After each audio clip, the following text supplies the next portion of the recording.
Vamos a presentar entonces al invitado de hoy. Es Federico Kreimerman, candidato a diputado por la Unidad Popular en alianza con el Frente de los Trabajadores. Kreimerman, recordarán, expresidente de la Federación de Funcionarios de OCE, va en el segundo puesto en la lista de Unidad Popular y Frente de los Trabajadores, ¿no? Así es. Detrás de Rafael Fernández. De Rafael Fernández. Bien. Bueno, a ver, ¿por dónde empezar, Federico? ¿Ustedes consideran que son la verdadera izquierda? Yo he hablado con gente de Unidad Popular, como por ejemplo con Gonzalo Martínez, y entienden que en caso de llegar al Parlamento sería una representación de la verdadera izquierda. No ven así al Frente Amplio. ¿Estás de acuerdo? Parcialmente con esa definición. Yo pertenezco a la lista que va a representar al Frente de Trabajadores dentro de la alianza que conformamos con la Unidad Popular, y por eso lo hacemos en conjunto con el Partido de los Trabajadores y con Rafael Fernández, quien Sí. es su referente. Más allá de ubicarse a la izquierda en el espectro político, hablar de...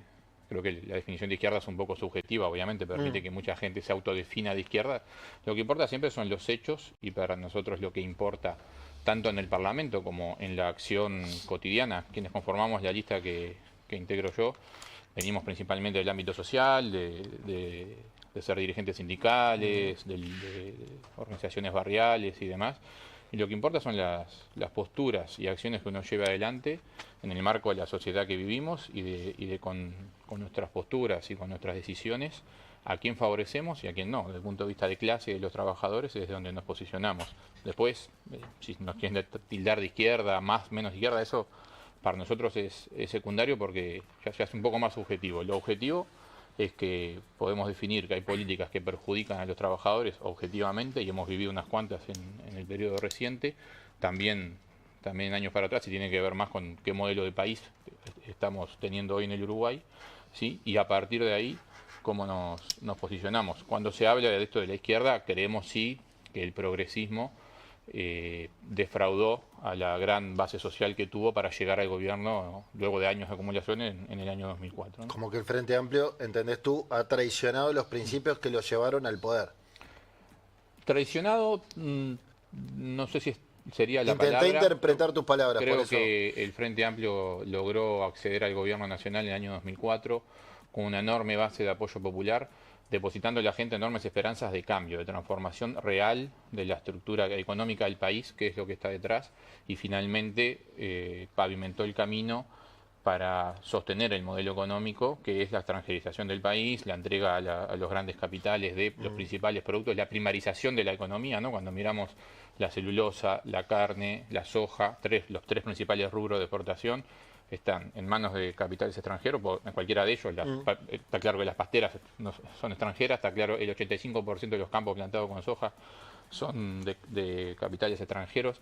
No hay un solo frigorífico de propiedad nacional, sí, son todos, de hecho son al borde de una colusión ahí de intereses de un solo conglomerado económico, todos en manos de capitales extranjeros y todos primarizados, ¿no? El caso del papel y de las hojas son de la celulosa, justamente. Dije el papel porque la idea que iba a plantear es, mientras cerraron fábricas como Fanapel, se fomenta la producción de celulosa, es decir, se primariza la economía, que trae aparejada una precarización del empleo, empleos de peor calidad.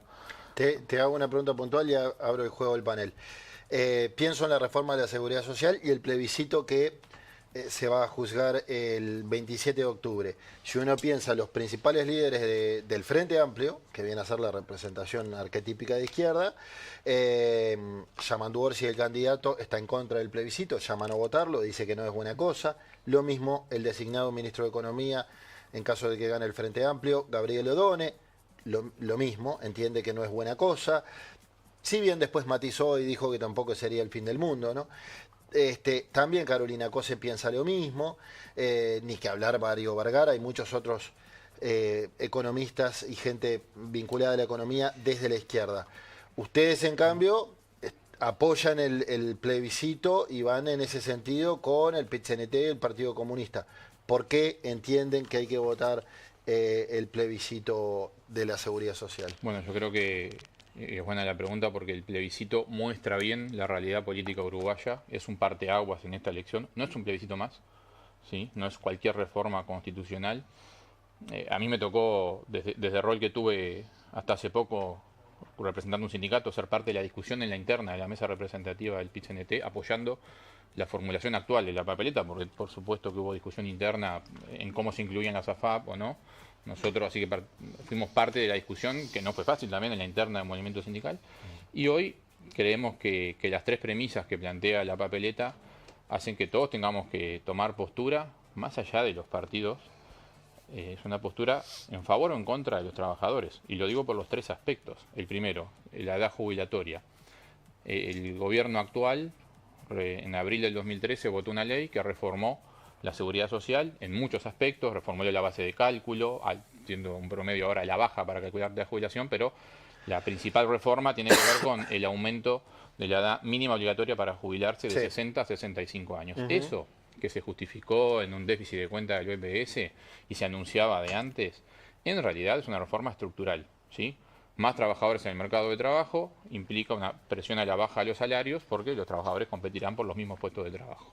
Implica precarización del empleo juvenil, ¿sí? Con trabajadores que van a estar más tiempo en el mercado de trabajo, los jóvenes que van llegando a determinada edad tienen más dificultad para conseguir empleo, cosa que vamos viendo en la realidad uruguaya hoy, cómo se ha precarizado y mucho el empleo juvenil. Cuando desglosamos cifras como la tasa de desempleo, que está en el 8 o 9% a nivel nacional, si las desglosamos generacionalmente, vemos que a nivel juvenil supera el 20, casi llega al 25%. Y si además dentro de eso miramos por género, las mujeres jóvenes en Uruguay, la tasa de desempleo, o sea, de mujeres que buscan trabajo porque lo necesitan y son jóvenes, llega al 30%. ¿Sí? Para graficar que, dibujado como un problema de contable del BPS, hay atrás una reforma estructural que se ha aplicado en muchos países, porque el interés de fondo es a explotar mejor a la masa de trabajadores, presionando a la baja los salarios. Eso es la realidad. Vos de hecho dijiste en Nota con Caras y Caretas que esta reforma es un ajuste contra los trabajadores. Es un ajuste, y es un ajuste no solo como nos ajustan las tarifas o los impuestos, es un ajuste contra la vida de los trabajadores y de los hijos y los nietos de los trabajadores, un ajuste real, de fondo, una cuestión de clase muy clara, ¿sí? Es una proyección de bajar los salarios a largo plazo, como ocurrió en Brasil, en Francia, se pueden citar muchos ejemplos, y por más que se justifique de otra manera. También la propia reforma tiene y ahí lo uno con la otra parte, tiene reconocimiento de que la reforma del 97, la que instaló el sistema FAPS, es un fracaso, porque si uno busca la propaganda del año 96, cuando se discutía la reforma a la seguridad social, se decía que era porque el déficit del BPS era insostenible, que si proyectábamos no iba a dar, entonces ingresemos a la AFAP que nos va a salvar. Pasaron todos estos años y nos hicieron otra reforma más. Básicamente es un reconocimiento tácito del fracaso de ello. Y por eso incluye esta papeleta la eliminación del lucro en la seguridad social que hoy se realiza a través de eliminar las AFAP. Eliminar las ahorro AFAP. individual. Que sobre eso también es una cuestión de clase, porque se defiende del otro lado que uno tiene un ahorro individual, que las AFAP hacen negocios con tu dinero y obtenés una rentabilidad, pero cuando vamos a la realidad, todo eso no existe.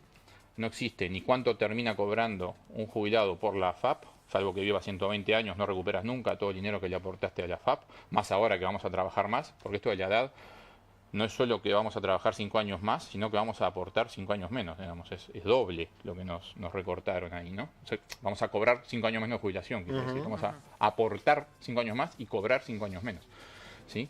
Y las AFAP hacen negocio con el dinero de los trabajadores, y no es un ahorro individual, eso es falso. ¿Por qué?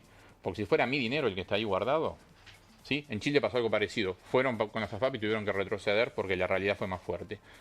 Si yo tuviera hoy una enfermedad terminal, vamos a citar un ejemplo, ¿verdad? Y necesitaría una operación de esas caras que hay que ir al exterior. ¿Puedo ir a buscar mi dinero? Ese ahorro que se supone que es individual y está en la FAP, que quizá si no me realizo la operación no llegue al 65 y no me jubile, ¿no? No puedo. Ese dinero no es mío. Es un ahorro compulsivo por llamarle ahorro, digamos, ¿sí? Es en realidad dinero que el capital vio para lucrar y retirarlo de las arcas del BPS y hacer negocio, que es lo que hace hoy. Lo puedo vincular a otras cosas porque es irónico ver qué cosas se financian con el dinero de las AFAP hoy. Pero no quería dejar de mencionar el tercer aspecto que está en la papeleta de la reforma, que tiene que ver con el aumento de la jubilación mínima a la equiparación con el salario mínimo nacional, que es llevar las jubilaciones mínimas que hoy cobran 360.000 jubilados de 18.500 pesos a los 22.300 más o menos que está el salario mínimo nacional. Estamos hablando de 4.000 pesos aproximadamente para las jubilaciones más bajas. ¿sí? Sí. Sin llegar acá a decir que eso sería digno, ¿no? Porque un salario mínimo nacional no llega a media canasta básica, sigue siendo un salario de infraconsumo. Y sin embargo, hay quienes ponen el grito en el cielo porque eso costaría algunos cientos de millones de dólares. Bueno, ahí me permito decir dos cosas para fundamentar y cerrar el tema. Primero está el dinero que está en las AFAP, pero aún así, el Estado uruguayo, justamente por eso hablé del esquema económico hoy, exonera a través de las zonas francas y de la ley de inversiones en IRAE, en impuesto al patrimonio y algunos otros más, pero eso sobre todo, casi 2.000 millones de dólares a las grandes multinacionales que ya de por sí se llevan empaladas la plata del país, ¿sí? Es 4 a 5 veces lo que costaría aumentar las jubilaciones. ¿Cuál es la discusión que nosotros damos? Por supuesto que aumentar las jubilaciones cuesta plata, pero bueno, la plata hay que sacarla de lo que la tienen y lo que se están beneficiando gracias a la extracción de los recursos naturales en nuestro país.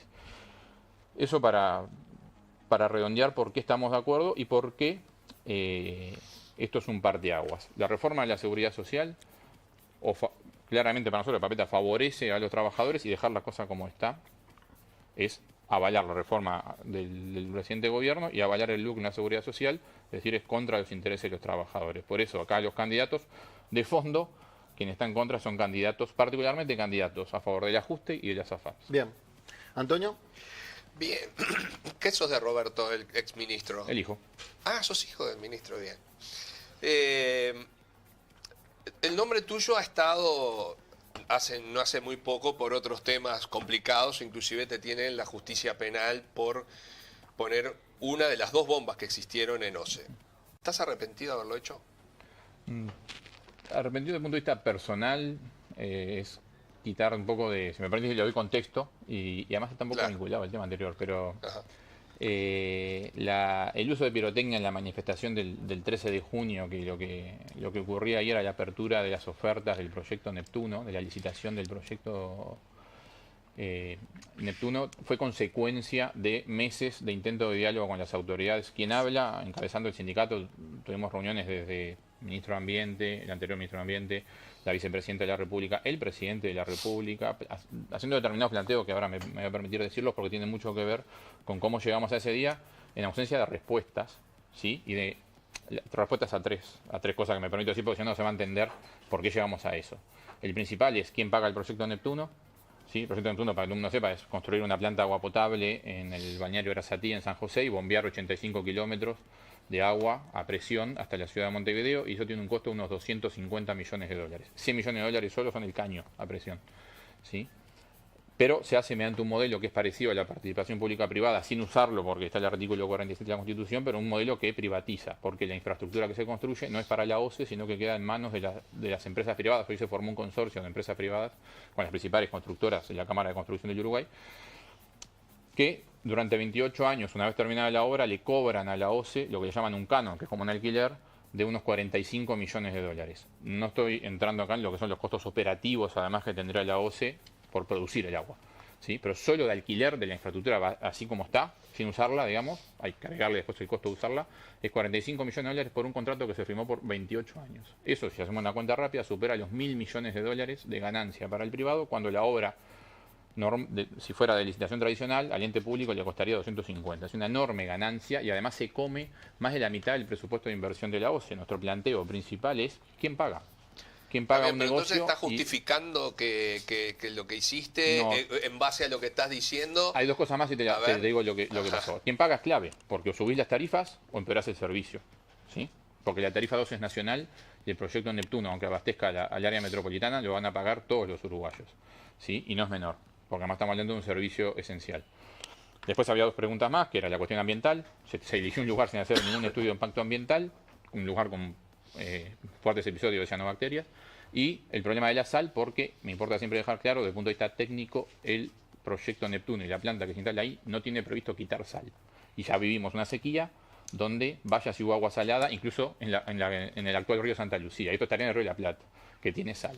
Dicho esto, estas 3 cosas, porque llegamos sin respuesta hasta el día de la apertura de los sobres, tuvimos una asamblea en el sindicato ese día, insistimos en que el director no recibiera y la intención era ser recibidos y tener estas respuestas antes de que se Está conocieran bien, las pero ofertas. te Vamos a podés ver, de repente, disfrazar de ¿sabes? cabezudo, podés Está bien, hacer, está yo qué sé, La cualquier indignación cosa. llevó, Pero- a ver, pero- a eso a mí como presidente del sindicato no cabe o no arrepentimiento en el sentido de que si me pongo al frente de un colectivo y me propongo para que los trabajadores me pongan allí, llevo adelante las acciones. No fue una acción individual, eso es lo que yo quería decir. Tengo para decir, es un arrepentimiento. Venimos a una asamblea y determinamos Bueno, te tiene hacer determinadas sometida a la acciones. justicia penal. Sí, por O sea, supuesto, entonces, digo, porque me tocó a es mi decir, rol y asumo. inclusive más, no, inclusive otra cosa, hubo 2 bombas y una de ellas fue puesta por el expresidente Gustavo Ricci. ¿Te sentiste solo porque esa persona no dijo, no te acompañó? No, para en nada. ese sentido, Yo- porque fue así, te dejaron solo. Yo asumí el rol como presidente de ser la cara visible del sindicato que realizó una movilización. Pero al principio lo negaste, ¿no?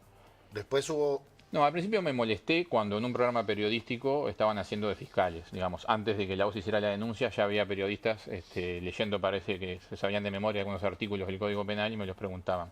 Después le pueden preguntar a la fiscal que atendió mi caso, que es alguien bastante conocida por cierto, yo fui su último caso, hoy milita por un candidato a presidente, y le pueden preguntar que perfectamente lo primero que le dije es que efectivamente reconocía el hecho porque...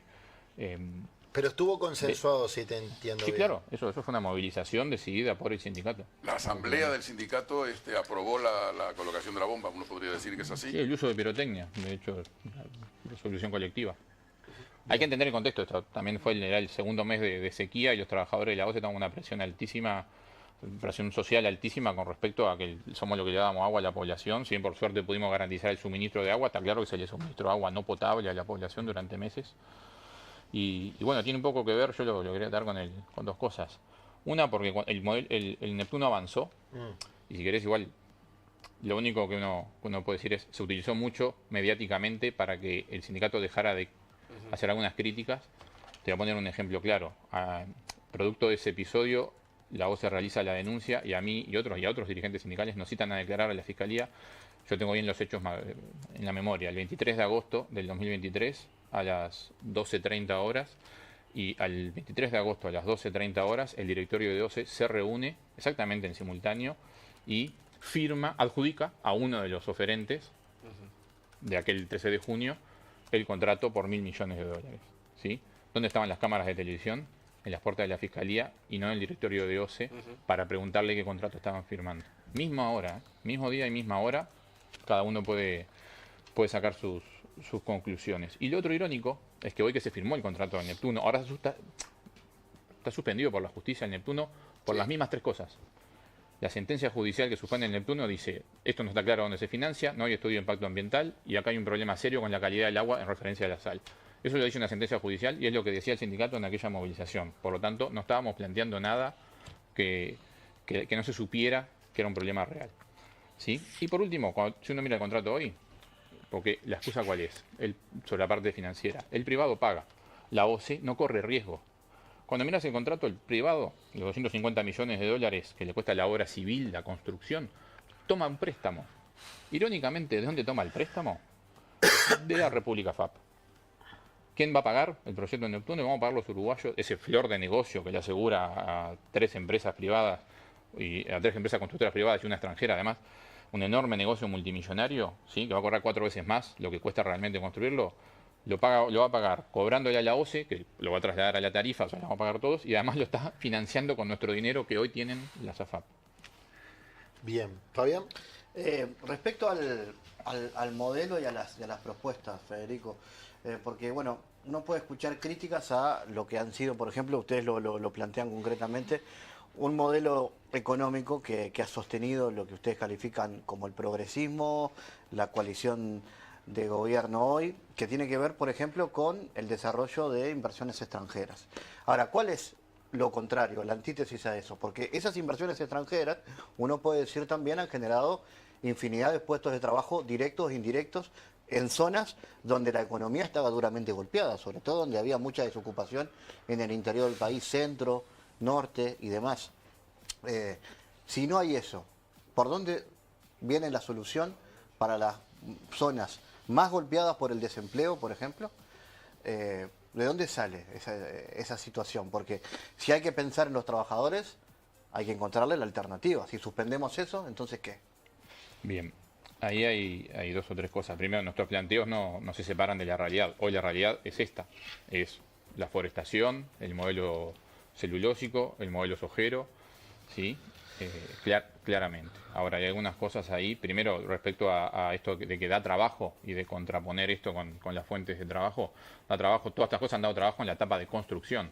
Alcanza con ir hoy a Pueblo Centenario o ver los índices de desempleo de Fray Bentos, la primera pasta de celulosa. Fray Bentos es la ciudad del Uruguay con mayor índice de desempleo, donde se instaló la primera planta de celulosa.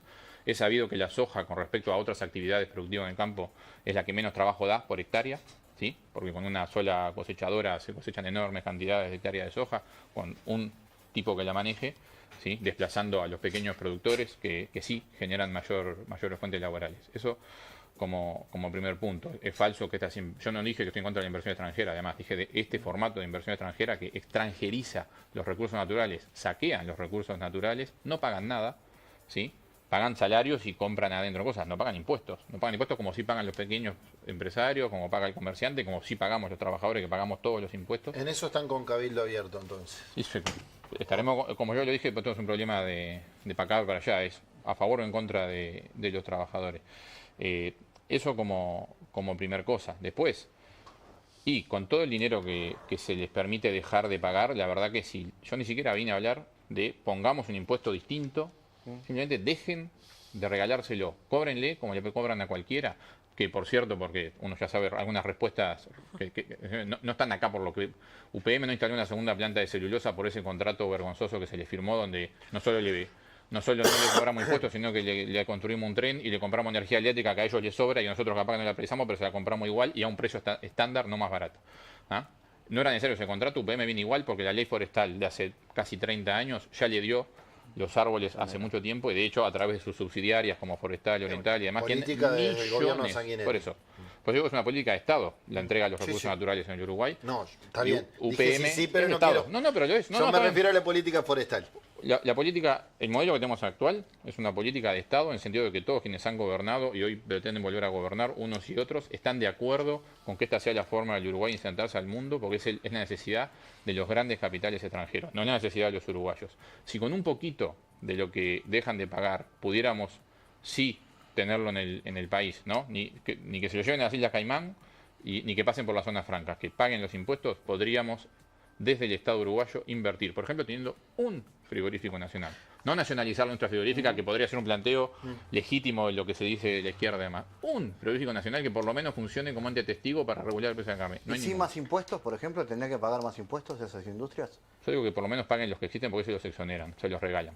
2.000 millones de dólares estamos hablando, ¿no? Me hicieron una reforma de la seguridad social y no nos quieren, y discuten la papeleta que cuesta 400 millones de dólares replicarla. Y estas empresas dejan de pagar 2.000 millones de dólares. Y eso que no dejan de pagar se va. Tengo un dilema electoral, político electoral. Ustedes claramente se definen de izquierda. Llega Álvaro Delgado y Yamandu Orsi a definir un balotaje. ¿Cuál sería la postura de Unidad Popular y el Frente de los Trabajadores? Bueno, primero yo cometeré un error si me adelanto, pongo la carreta adelante. Está bien, pero juguemos. Estoy me hago cargo de que yo te planteo ese escenario. Bien. Pero nosotros estamos haciendo una campaña que no es descabellado. De dos cosas. Pero le voy a unir por esto. Nosotros estamos haciendo una campaña para octubre. Ojalá alcancemos un lugar en el Parlamento por ejemplo, para proponer que no se renueven los contratos de las zonas francas. Un ejemplo de lo que se puede proponer en el Parlamento, porque eso pasa. Estos contratos, como la entrega del puerto, estos contratos de 30, 40 años que se han firmado, el puerto, el proyecto Neptuno, UPM, pasan por el Parlamento Nacional. Un interés nuestro en estar allí es para contraponer eso. Después, ¿qué pase con el plebiscito de la seguridad social? Es clave.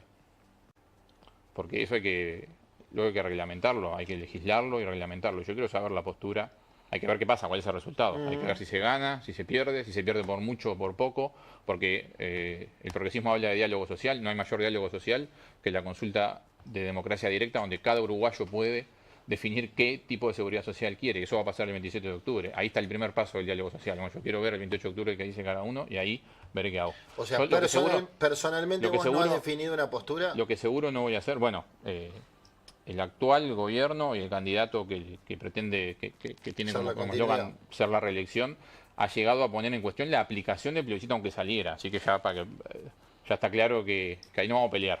En realidad dijo, ¿Ah? está bien, vamos a matizar. En realidad dijo Habría que ver cómo los que aplica. se va a esto, buscar ¿no? la forma legal de Y- tirarlo abajo. Bueno, lo acabas de decir. Pero Es pasó eso. lo mismo con la ley de caducidad y también se buscó Y bueno, una forma justamente, después de hacerla son esas interpretativa. cosas que a uno lo han ido El decepcionando. constitucionalista Luz dice que es inconstitucional. ¿Por qué?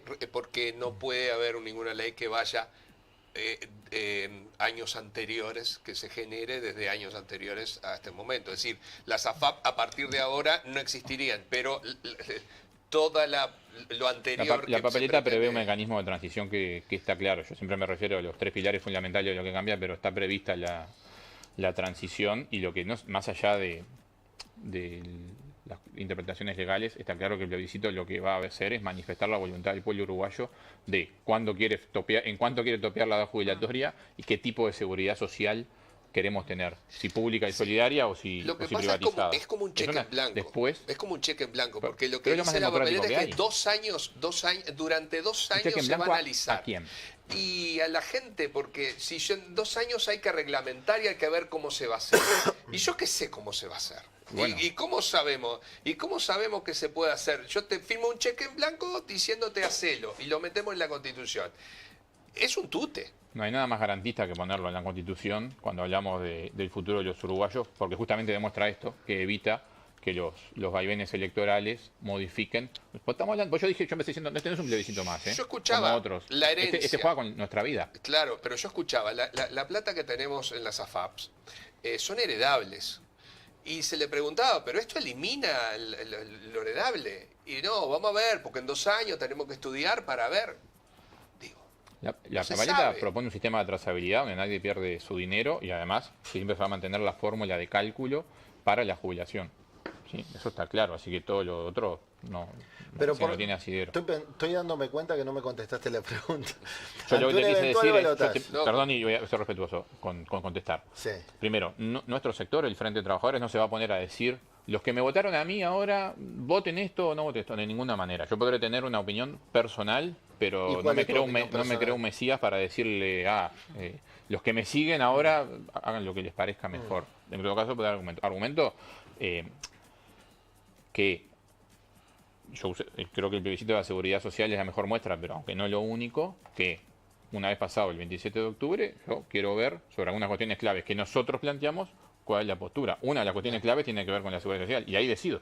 Antes no. Está bien. no ¿Y en carece de allanamientos sentido. nocturnos tienen una posición? ¿O vos tenés Sí, tengo una posición contraria. No me parece algo grave. No me parece que ni para un lado ni para el otro sea la vida. Me parece. ¿No te parece tan determinante como el No, me plebiscito parece. de la seguridad No, social? por supuesto que no. Me parece, de parte de quienes lo proponen, una tomadura de pelo a la gente porque juegan con un tema sensible realmente, particularmente en los barrios donde viven los trabajadores, porque se sufre la inseguridad ahí. ¿Sí? Hay otros sectores de la sociedad que pueden contratar seguridad privada, los trabajadores no. Y se juega con la sensibilidad para tirar un tema arriba de la mesa para juntar votos, ¿sí? Y mezclarlo en la campaña electoral. Es eso.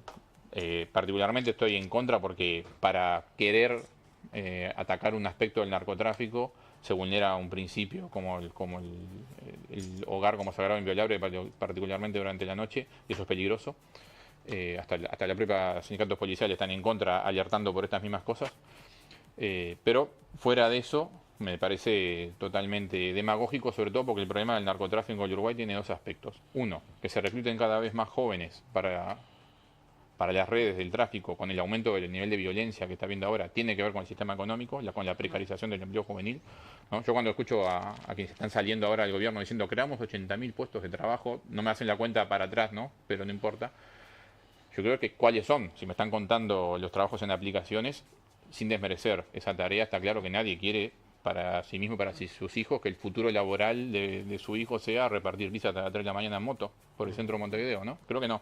Si eso es uno de los puestos de trabajo que están contando, eso es un claro ejemplo de la precarización laboral. Para eso basta recorrer los barrios de Montevideo o de alguna ciudad del interior. Dicho esto porque no puedo sorprender a nadie que el narcotráfico reclute jóvenes, cuando esta es la perspectiva que el modelo le ofrece. ¿Sí? Y lo otro es, acá la droga entra por otro lado. Uruguay no produce droga. No produce ninguno de las drogas, ni marihuana, ni cocaína, ni demás. Y sin embargo, existen las bocas de venta, ¿no? Porque todo esto del estacionamiento nocturno está basado en las bocas de pasta base. ¿Por qué no vamos contra los grandes? Capaz que si usan los estacionamientos nocturnos para allanar el puerto y abrir los contenedores, me convencen y lo voto. Federico, y ahora que tocamos el tema de seguridad, en ese sentido, ¿qué plantearían ustedes si llegan al Parlamento? Bueno, dos cosas.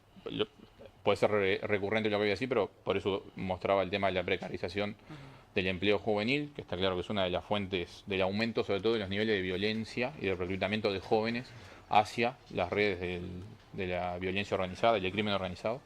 ¿Sí? Yo, en primer lugar, de largo plazo, y en el marco que estamos, yo podría hablar de que aspiro a una sociedad diferente incluso, ¿sí? Pero en el corto plazo, ¿sí? Un cambio de modelo económico que brinde oportunidades de empleo reales y estables y a futuro, que es lo que no sucede hoy para los jóvenes en nuestro país. Después, hasta un debate reciente, el sistema carcelario uruguayo es un desastre, tenemos la tasa de prisionización más alta de América Latina y eso es consecuencia de la política punitiva del Estado de los últimos 15 años, más o menos. La empezó Bonomi y la continuó el gobierno actual, ¿sí?